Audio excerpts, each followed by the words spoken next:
One of the questions that we get most often among clients is, when should I claim Social Security benefits? And particularly, how should I claim Social Security benefits given the fact that I have a spouse? We're going to dive into that today. As a preface for today, we're not going to go back into all of the different pieces that we did last time about the general way to think about Social Security benefits, the assumptions that we make, and how we consider the mathematical equation of income over time versus the psychological value of claiming early or having more protection later on. But if you do have questions about how Social Security is calculated or whether the Social Security Trust Fund might run out, we do have videos on that we'll link into the show notes. Today, we're going to hone in on that question that is maybe the one that we get the most, which is, how do I think about Social Security benefits in the context of a couple that both of us have benefits and when we could claim? So what we often say is that the break-evens that we talked through last time of a benefit that if you pass away, say, prior to age 81, then you should claim early versus passing away later than age 81, you should claim at age 70. Those break evens, they actually break down when we think about this in the context of a couple. When we think about a couple, instead, we've got essentially almost 10,000 different claiming options between the two of them, because we've got 9 whole year election ages for spouse one with a different month that could be claimed in each of those years. And we've got 9 election years for the second spouse. Again, those benefits can be claimed on a month-to-month basis. So we've got about 10,000 different options of when Social Security benefits can be claimed. And we need to think about how they interplay. We may have one spouse that lives a long time and another spouse that passes away early, or vice versa, or both spouses living into their 90s, or both spouses passing away early. So as we think about that with a spouse in mind, what are the rules that we need to make sure that we understand?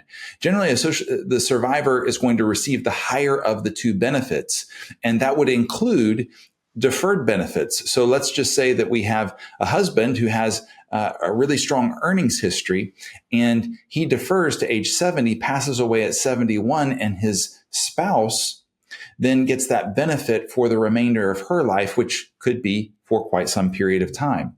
If we think about it, 80% of women survive their husbands, and the average time that survivor is a widow is 14 years. That's a long period of time.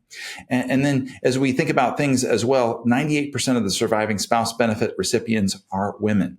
So all of that means that we have to think not just about the benefits for the higher earner, but we also need to think about the survivor benefits, which can be really, really significant over a long period of time, again, with the average being 14 years of benefits for the calculations that Social Security Administration has made there. Austin, can you walk us through how do we qualify for spousal benefits? Yeah, so to qualify for spousal benefits, you need to be married at least 1 year. The primary worker must have filed. So let's say that husband and wife combination that we just talked about earlier. If the wife does not have the same earnings that the husband does, to qualify for spousal benefits, the husband has to have claimed for his benefit before the wife can claim the spousal benefit on behalf of the husband's benefit. So generally what will happen is, let's say, again, in that same scenario, let's say the husband has a $4,000 monthly benefit, the spouse has $1,000 a monthly benefit. There's going to be some adjustment of that spousal benefit that may step up to half of the husband's. And so if they've both claimed, then husband receives $4,000, the wife receives $1,000 of her own, and then $1,000 for the husband's to get to $2,000 to receive half of his benefit. So Social Security will help you calculate all that, but that's kind of the general rule of thumb of how you can qualify for that spousal benefit. One other quick note here is that you receive up to 50% of your spouse's primary insurance amount. So this is one of those things that we grapple with sometimes with couples. If we have a younger spouse that has a weaker earnings history, what we want to recognize is that he or she cannot claim benefits until the stronger spouse, earnings history spouse files, but also that they're not going to participate in the deferred credits. there. It's only that primary insurance amount. So it's only the amount that they would receive at their full retirement age, which is an important distinction there. So let's say in this example, Jim's primary insurance amount at full retirement age is $3,000. Let's say that Betty would be eligible for half at her full retirement age. That would be $1,500 in this example. So if Betty had been at home working as a homemaker, then and had a very low level of earned income recognized by Social Security, then she would need to wait to file for her benefits again until Jim had filed for his benefits to be able to capture that spousal amount there. So the claiming age is important here. And sadly, for those spouses who are claiming spousal benefits, the haircut is even more significant than what we would find with a typical primary insurance amount for an early filer. So a spousal claim age of age 62, even if the full retirement age of the spouse was age 66, it would still be a 30% haircut. Whereas if we think about things and the full retirement age of a spouse was 66 and that spouse claimed benefits early, there would only be a 25% reduction of the benefits. So a spousal benefit is cut earlier. It's cut at a higher significant level there. Again, the key here is that there are no delayed credits, so we don't have that benefit shaped on both sides of things by a deferral. Instead, a spousal benefit is not increased by the higher income earner deferring credit, but that spousal benefit is decreased if the spouse who's claiming that spousal benefit claims at an earlier age than his or her full retirement age. So the Social Security Administration makes sure that they're only going to take away benefits. They're not going to increase benefits based on, again, those deferral credits. Now, again, this is that break-even analysis that oftentimes you would see in the media. You'd see this based on the life expectancy of the general population. But we look at this and we say, well, we need to modify this in some different ways. Austin, as we think about this break-even analysis, can you walk us through what the general population ages of life expectancy are and how this relates to the chart on the right-hand side before we kind of look at an analysis that's a little bit more structured to the clients that we serve? Yeah, absolutely. So if you look on the left side of the screen there, you've got the age at age 62. So this is, are you expected to live until 62? Well, if you're 62 right now, then you have a 100% chance of living until 62. So very top line is males, the middle line is females, and then the bottom line is the combined couple. And so we look and we say a male that is currently 62 has about a 91% chance to live to 67, an 85% chance to live to 70, a 67% chance to live to 77, 53 to 81, 18 to 90. And so you can go across and see what was the probability that a female lives to age 90. It's about 29%. Again, general population here is what we're looking at, not college educated, access to healthcare, is in generally good health. So this is general population. In those situations with higher income, higher access to healthcare, retirement assets saved, it pushes the longevity up higher and higher. And so those percentages are going to be different for the clients that we typically serve than we do see for that general population. And so we see for a couple, there's about a 42% chance that one of them will live to age 90. There's a 99% chance that one of them will live to age 70. You look at some of those other break-even points that we consider here, there's a 92% chance they'll live to 77 and an 84% chance that one of them will live to 81. And so we move over to the right-hand side of the screen.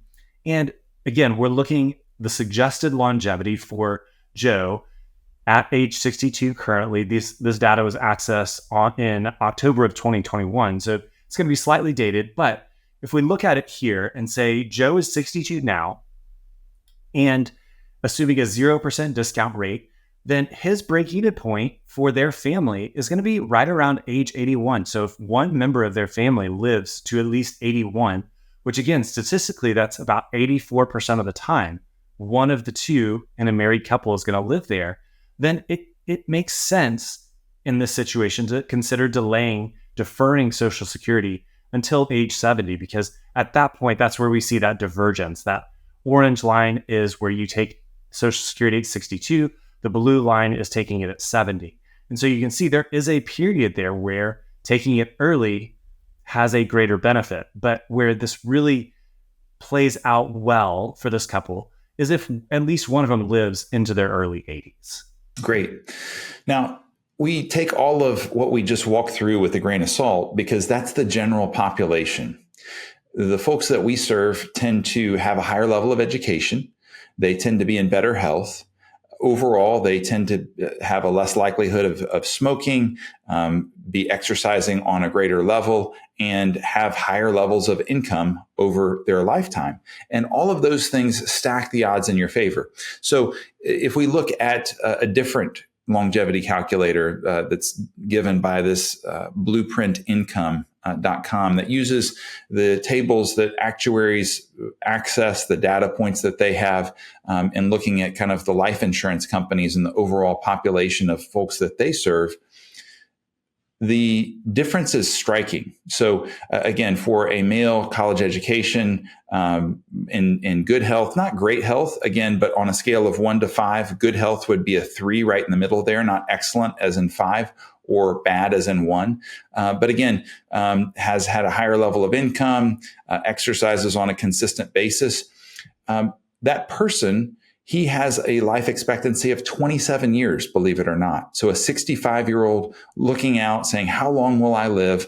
On average, would be suggested that it is 67 years, which is, or 27 years, I should say, which is pretty remarkable, out to age 92. That's 10 years beyond essentially that break-even point that we looked at just a moment ago.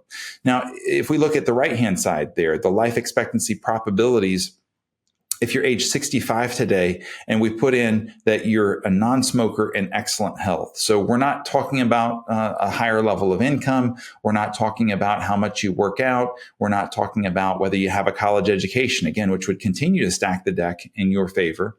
But just for non-smokers who are in excellent health, if we think about the overall likelihood that women will get into their 90s, you can see there on the left-hand side in the purple there, those women who are non-smokers in excellent health, there's about a 54% chance that they live out to age 90, a 31% chance that they live to 95, and then about 1 in 8 women, it's projected, if they're 65 right now, will live out to age 100. So a material chance that we're looking at a life expectancy of 35 years or beyond in some cases.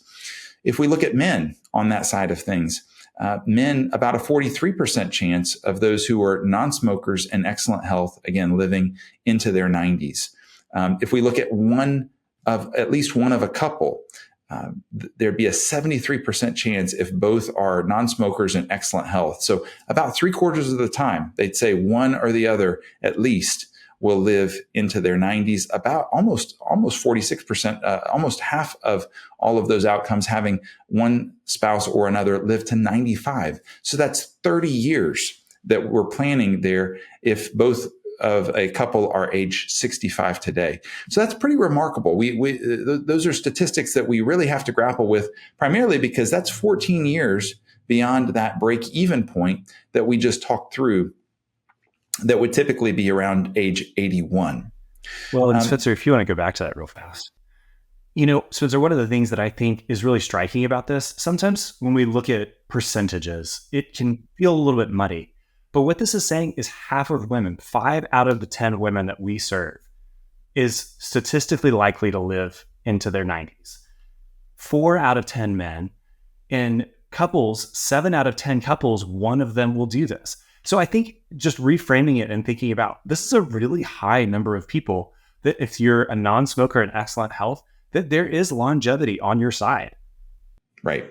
Well, and then other factors, again, that would continue to stack the deck in your favor in terms of income levels and education, in addition to even what we see here.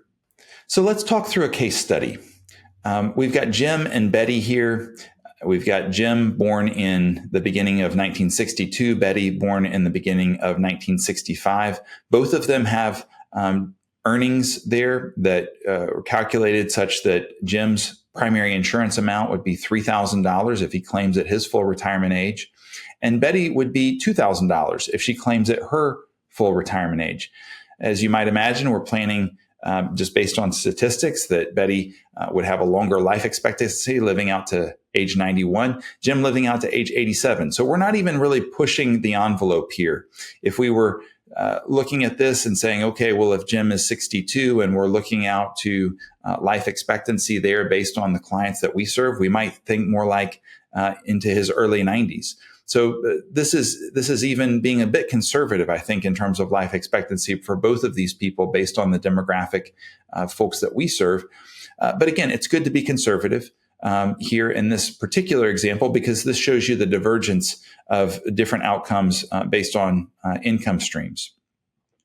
Let's just say that the filing age is the suggested strategy that we would come up with, again, based on the idea that Jim would live to age 87, Betty would live to age 91. It suggests that Jim defers claiming benefits out to age 70 and that Betty defers claiming benefits out to age 69. So this pushes up their income stream in both cases. We're looking at a 3% annual cost of living adjustment. Of course, each year that they defer, they also have deferred credits of 8% there. And so Jim's benefit at age 70, $4,711 on a month-to-month basis, rather than the benefit that he would have garnered if he took it at age 67, again, of about $3,000. Betty, you can see her benefit stepped up substantially there as well, up to $3,117 on a month-to-month basis there if she takes it age 69. That's the suggested strategy, given, again, the timeframes. Now, if we knew that Betty was going to live to 100 and that Jim was going to live to 100, I can guarantee you that the software would come up with both of them claiming at age 70. By contrast, if we said both of them are going to pass away tragically in their early 70s, then the claiming strategy would be to take as early as possible at age 62. But this is, again, based on them living to be 87 and 91, respectively. So the recommended strategy that we just walked through there would give a value of benefits of $1,149,751 over the course of their lifetimes.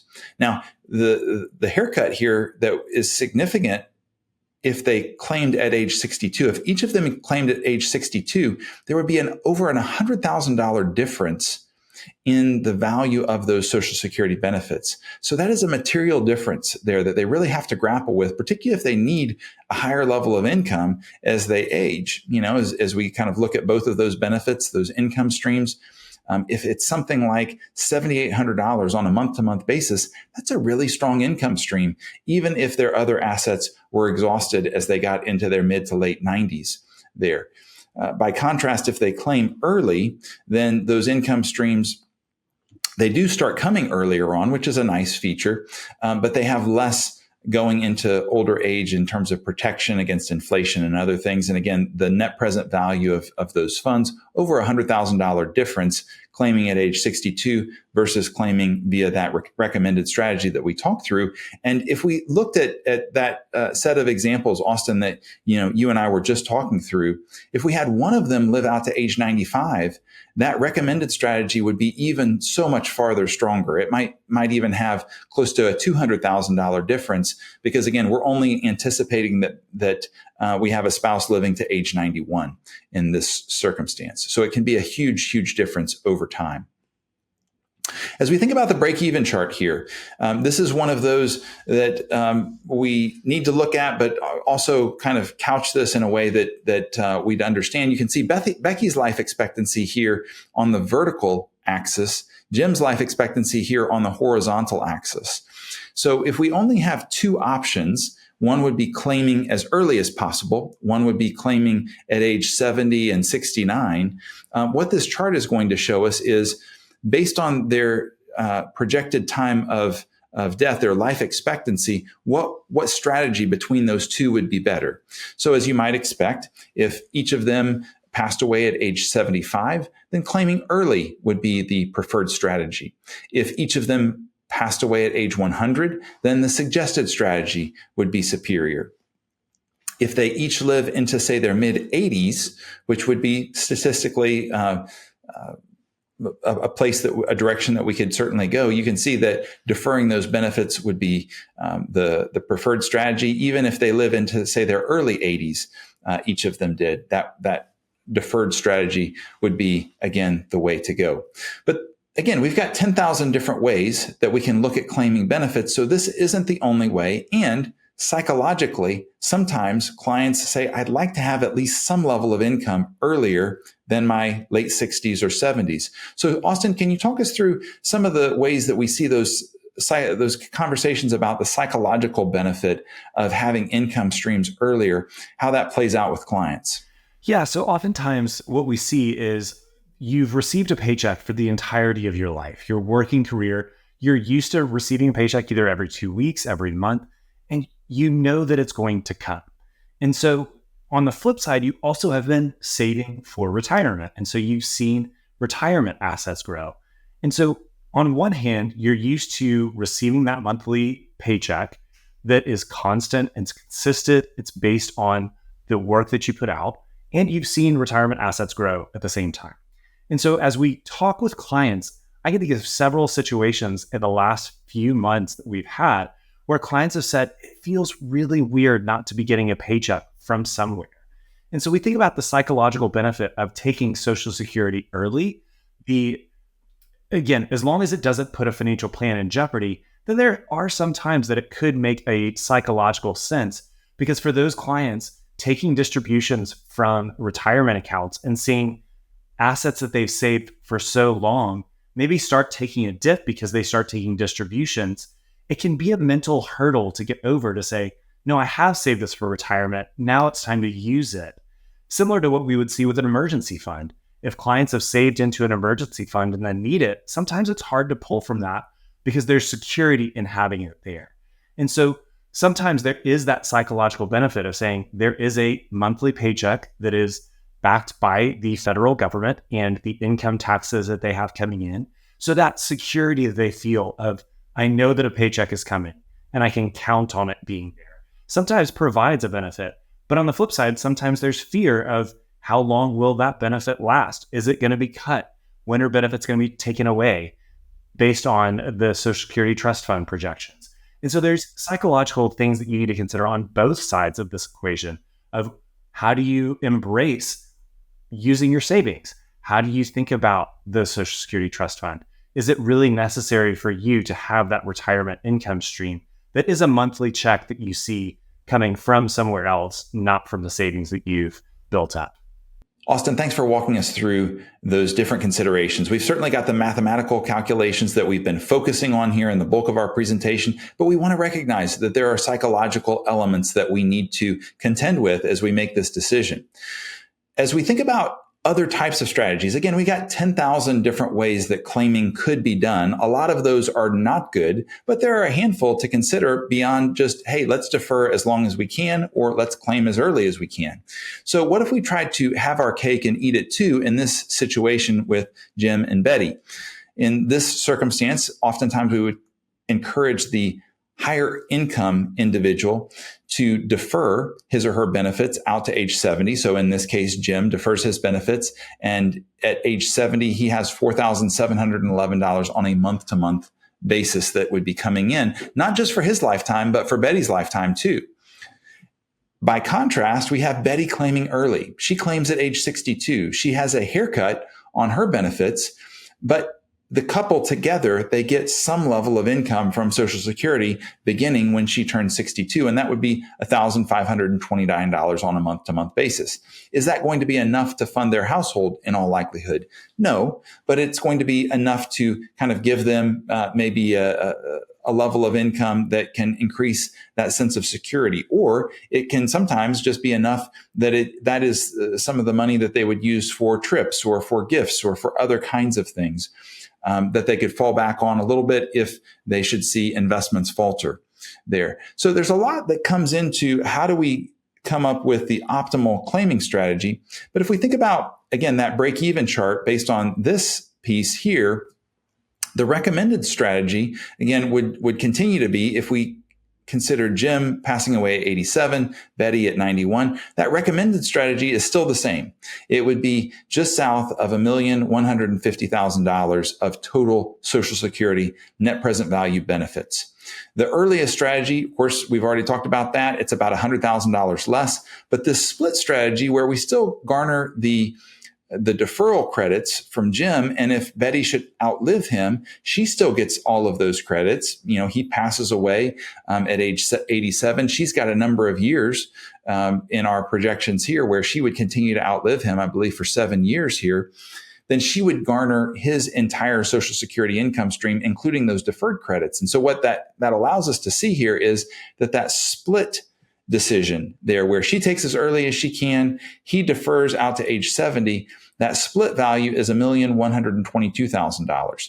So they're able to get a level of income, maybe not a tremendous level of income, but some income when she turns age 62, but defer his benefits out into the future. And they're really not sacrificing a tremendous amount. They're only sacrificing about $27,000 of projected benefits. Now, the caveat here is if they lived into their mid-90s, then that split versus recommended strategy would be far wider. So the recommended strategy would outpace the split strategy by even more if we saw that longevity increase. On the flip side of things, that split strategy actually does pretty well in terms of the calculations if either spouse should pass away at an earlier age. So if we look at this, again, this is that break-even chart, but now we've got the green in here, and the green pieces here would be where it would be optimal if one spouse in Jim defers his benefits and Betty takes her benefits at age 62. So Betty again claims at 62, Jim claims at 70. If Jim lived only to age 75, but Betty lived out to 95, that would actually be the optimal strategy compared to Betty deferring to 69 and Jim taking at 70. If we had the other side of things where Betty only lived to 75, but Jim lived to 95, again, that would be the optimal strategy there. There's a lot of this chart here that you can see that this split strategy does pretty well. And it's typically with folks that you have one spouse that passes away, say, in their early 80s or prior, and another spouse has some level of longevity. The thing that I'll point out is if they live to 87 and 91, that split strategy, again, is still inferior. But there's not too much that's sacrificed there. They get some income earlier, so they're not placing all of their eggs in any one basket. Now, again, what we'll say is that if both of them passed away in their early 70s, then still claiming as early as possible is going to be the optimal strategy in there. So there are a lot of different ways that we can look at claiming strategies and a lot of different variables to be included here. We haven't even talked about the tax side of things, which doesn't tend to be one that drives this decision one way or another in huge ways, but can influence us when we're kind of on the margins or really close to choosing one strategy or another based on the numbers there. So as we look at this, Austin, any other comments that you'd have? Yeah, again, like we always say, their Social Security timing strategies, it needs to come within the context of a greater financial plan. And so really, this is where clients would say, we'd love to have a conversation with you. Love to explore even the software Social Security timing to help you see the different dynamics that are at your disposal, the different things that really we need to consider as we think about your specific longevity. What is true about your financial plan? What are your goals and visions? And so similarly, if you are not a client of ours, we would say take all of this to your financial advisor. Don't just take the first article that you see on the web that says you need to take Social Security at 62 or 67. Like Spencer has walked through, there are thousands of different situations. We would love to hear your thoughts in the comments below. But again, work with a professional before taking any action based on any of the contents that we've said here. We hope you've enjoyed this presentation. Neither of us are in any way employed by, affiliated with, or endorsed by the Social Security Administration or any other government agency for that matter. All examples are hypothetical and for illustrative purposes only. Actual results will vary. No part of this presentation is intended to make an offer of sale or purchase or of any particular security or insurance product. No part of the presentation should be construed as individual financial planning, investment, tax advice, or Social Security claiming strategy for that matter either.